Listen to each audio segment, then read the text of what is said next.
Oke, di sini kita akan masuk ke unit kompetensi merencanakan penyajian materi pelatihan kerja.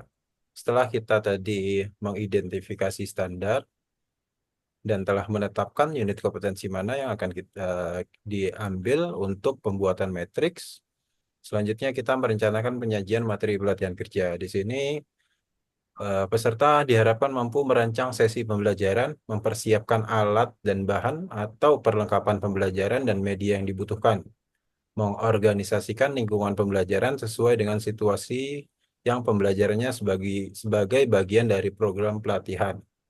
Nah, jadi di sini awal dalam merencanakan penyajian materi pelatihan yaitu menyusun sesi pembelajarannya. Jadi nanti ada beberapa sesi, nanti di dalam bukti evidennya, mungkin saya langsung di contoh bukti evidennya. Yes. Nah, ini. Kita akan membuat rencana sesi atau session plan. Oke, di sini nanti untuk nama pelatihannya silahkan disesuaikan dengan judul unit kompetensinya. Nah, ini adalah kode unit kompetensinya di sini. Kejuruan berarti bahasa Jepang. Nah, penyajian keberapa? Nah, jadi kan di satu unit kompetensi itu ada beberapa elemen. Nah, mungkin di dalam penyajian materinya Mbak Alia atau Mas Fauzi itu ingin membuat eh, be- beberapa pertemuan. Mungkin di satu elemen itu membutuhkan 10 JP, berarti satu hari. Nah, besok berarti ada pertemuan lagi. Atau pertemuannya itu di apa? Di break oleh isoma. Itu berarti penyajian yang kedua setelah isoma. Nah, jadi silahkan disesuaikan penyajian ke satu dari dua atau penyajian dua dari dua. Oke, jika ingin di break atau jika tidak, ya silahkan tulis penyajian ke satu saja. Waktu itu sesuaikan tadi di apa matriks kita sudah tentukan durasinya. Nah, durasi totalnya silahkan dituliskan. Lalu judul. Nah, judul ini sesuaikan dengan judul unit kompetensinya saja. Lalu metode pelatihan sesuaikan di matriks tadi memilih metode pelatihannya apa? Luring, daring, atau blended. Silahkan dicoret. Nah, di sini tujuan pembelajaran kita ambil dari deskripsi unit kompetensi di SKKNI. Nah, deskripsi unit kompetensi itu sebentar saya akan buka.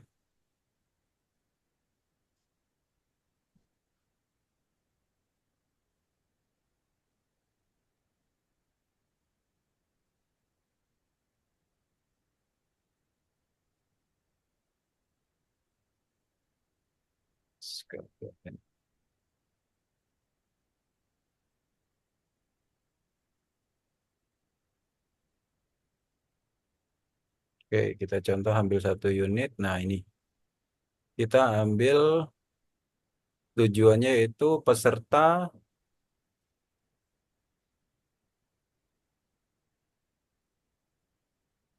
mampu menggunakan ungkapan salam bahasa Jepang dengan pengetahuan, keterampilan, dan sikap kerja sesuai dengan standar. Jadi cuma dibalik aja. Di sini kan kalimat ini sudah pasti ada nih di deskripsi unit. Nah, berarti di sini kita ambil intinya. Jadi peserta mampu menggunakan ungkapan salam bahasa Jepang sesuai dengan pengetahuan, keterampilan, dan sikap kerja Ya. sesuai dengan standar. Intinya bahasanya nanti disesuaikan saja. Oke, selanjutnya saya buka lagi.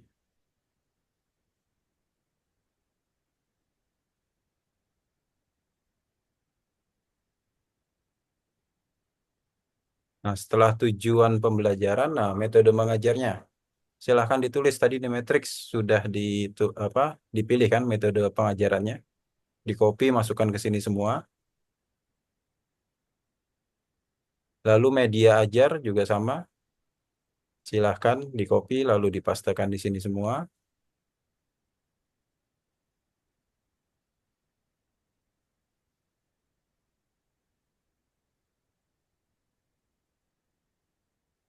Oke, selanjutnya saya buka file tugasnya saja.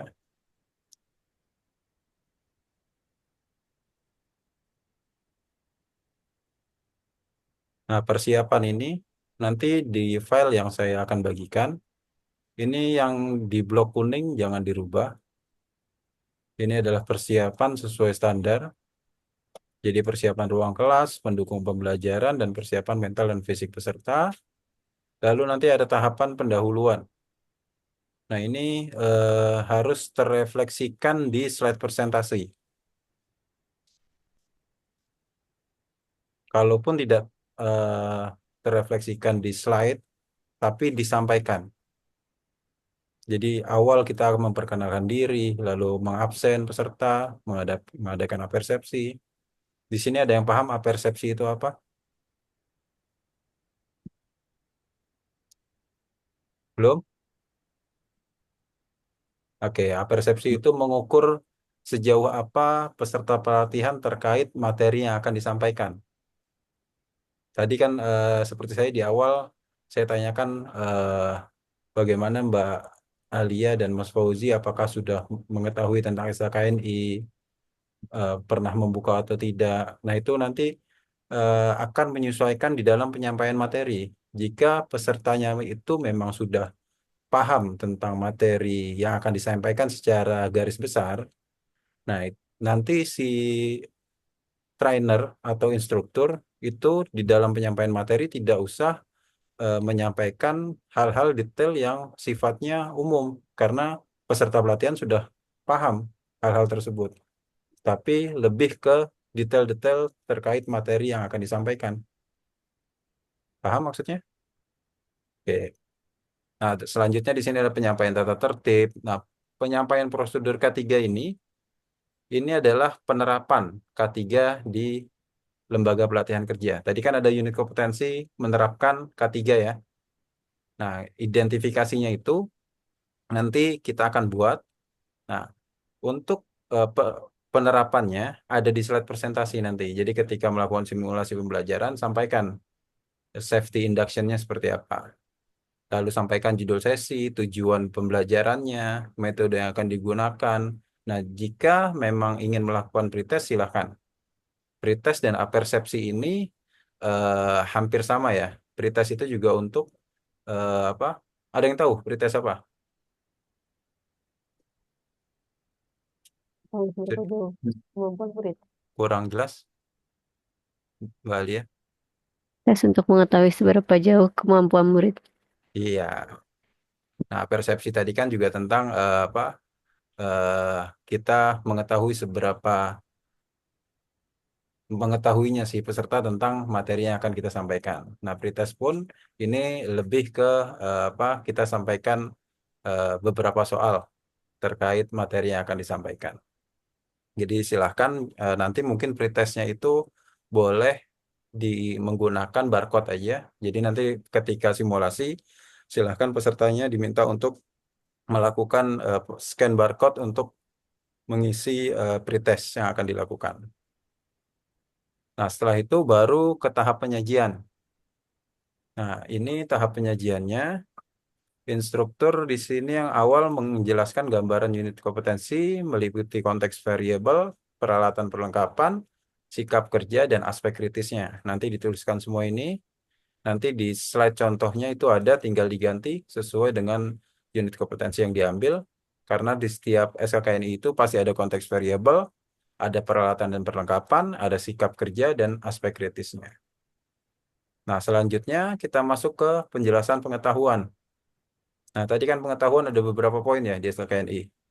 Masukkan poinnya semua.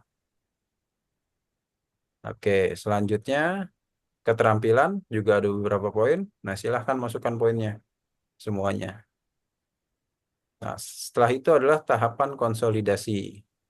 Nah, ini eh, berarti di sini adalah eh, trainer memberikan kesempatan untuk bertanya bagi peserta, lalu trainer mencontohkan atau melakukan praktek di depan para pesertanya terkait keterampilan kerja yang di sini. Oke.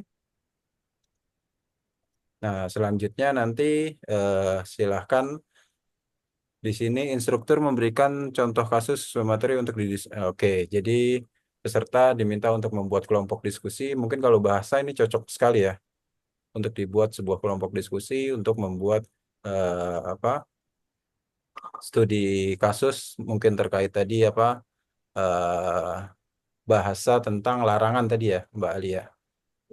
Nah, itu. Oke, nanti di sini instruktur akan mengamati sikap kerja dan praktek kerja peserta. Nah, ini yang saya blok kuning tidak perlu diganti. Lalu di sini tahap evaluasi. Di sini instruktur memberikan soal kepada peserta, lalu instruktur memberikan tugas praktek. Soal ini mencerminkan menggali pengetahuannya, memberikan tugas praktek mencerminkan menggali keterampilan dan sikap kerjanya. Ini pun tidak usah diganti.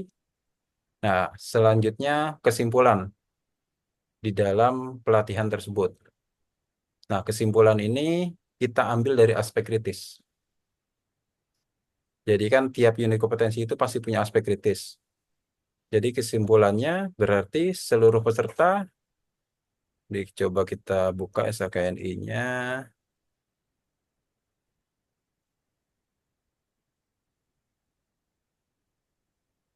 Nah ini, peserta tepat dalam mengidentifikasi tujuan jenis dan mitra tutur, lalu peserta tepat dalam menggunakan ungkapan salam sesuai konteks. Ya, nanti bahasanya disesuaikan saja, yang penting mencerminkan apa yang ditulis di aspek kritis. Oke, nah selanjutnya ada tugas tambahan nanti. Mungkin tugas tambahannya silahkan pakai barcode lagi untuk apa dikerjakan oleh peserta atau boleh memberikan soal yang dikumpulkan di pertemuan selanjutnya atau memang sebagai tambahan ketika ada kekurangan nilai nanti di tahapan evaluasi.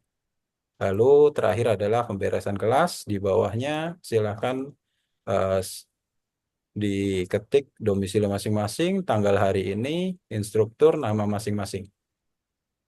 Nah, di sini ada waktu ya. Tadi kan di atas ada waktu ini. Ini waktu kita tulis tadi 10 JP. Nah, 10 JP ini berarti terkait dengan eh, tahapan penyajian sampai dengan ini nih, tambahan. Untuk tahapan pendahuluan berarti tidak masuk dari 10 JP. Paham maksudnya? Karena kan ini kan bukan penyajian materinya. Oke. Oke, jadi di sini misalkan 10 JP atau kalau memang ingin dimasukkan, silahkan. Kalau 10 JP itu berarti kan ada 450 menit. 450 menit berarti kita asumsikan 15 menit pendahuluannya, jadi tinggal 435, lalu dikurangi dengan tambahan 5 menit dan pemberesan kelas 5 menit. Berarti sisanya tinggal 425. Nah, 425 dibagi untuk ini, tahapan penyajian, konsolidasi, evaluasi, kesimpulan. Ya, kita sepakati itu aja. Jadi biar nanti ketika di total, itu tetap 10 JP. Oke, jika sudah dipahami, saya akan share tugasnya di WA.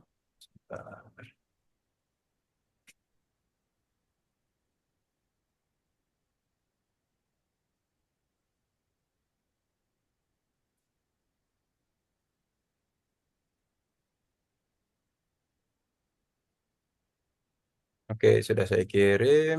Selanjutnya kita akan melakukan unit kompetensi selanjutnya itu.